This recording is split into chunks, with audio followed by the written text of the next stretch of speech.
মাত্র 5 ম্যাচে নিয়েছেন 10 উইকেট, তাও আবার অস্ট্রেলিয়ার মতো কঠিন কন্ডিশনে।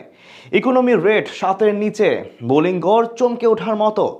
সাকিব আল হাসানের মতো এমন এক বাঁহাতি স্পিনার আসছে এবার বাংলাদেশ জাতীয় দলে। স্কিলের সঙ্গে মাথার খেলায়ও যিনি বেশ পারদর্শী।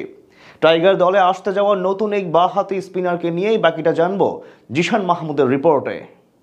যুব বিশ্বকাপ জয়ের পর এক সাক্ষাৎকারে একবার রকিবুল হাসান জানিয়েছিলেন তার স্বপ্ন একদিন সাকিবের মতো বিশ্বমানের অলরাউন্ডার হবেন। আর সেই স্বপ্ন যাত্রার পেছনেই এখন দিন রাত অবিরত ছুটে চলেছেন এই তরুণ। ব্যাটিংয়ে তত বড় নাম হতে না পারলেও রকিবুল অবশ্য বোলিংয়ের দিক থেকে ঠিকই দেখাচ্ছেন সাকিবের মতন সম্ভাবনা, যা বড় স্বপ্ন দেখাচ্ছে টাইগার ক্রিকেট ভক্তদের। বিশেষ করে সম্প্রতি অস্ট্রেলিয়ার মাটিতে অনুষ্ঠিত হওয়া টপ অ্যান্ড টি-20 টুর্নামেন্টে তার পারফরম্যান্স আলাদাভাবে নজর কেড়েছে সকলের। রকিবুলের বোলিং অ্যাকশন অনেকটা সহজ, তবে ভেতরে লুকিয়ে আছে মারাত্মক ভেরিয়েশন।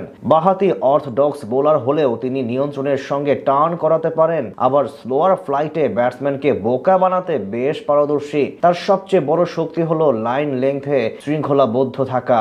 আধুনিক টি-20 ক্রিকেটে যেখানে ব্যাটাররা সবসময় আক্রমণাত্মক, সেখানে রকিবুল খুব ঠান্ডা মাথায় বল করেন এবং রান আটকে রেখে উইকেট তুলতেও পারেন। এজন্যই তার ইকোনমি রেট সবসময় নিয়ন্ত্রিত থাকে।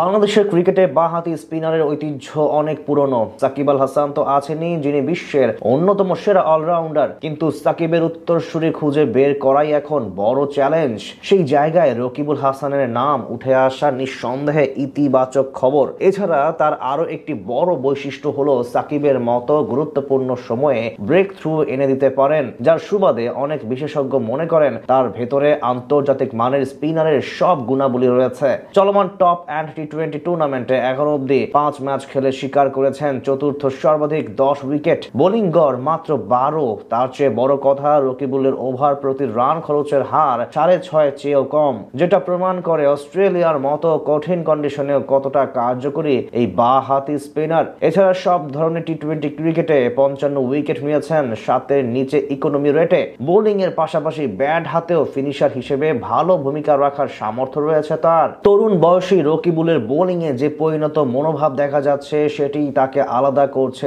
সবার চেয়ে। প্রতিটি ম্যাচে পরিকল্পনা অনুযায়ী বল করা, ব্যাটসম্যানের দুর্বলতা কাজে লাগানো, এসব ব্যাপার রকিবুলের চতুরতা চোখে পড়ার মতন। বিশেষ করে নতুন এবং পুরাতন উভয় বলে তার কার্যকারিতা সবচেয়ে বেশি ইতিবাচক দিক নির্বাচকদের জন্য।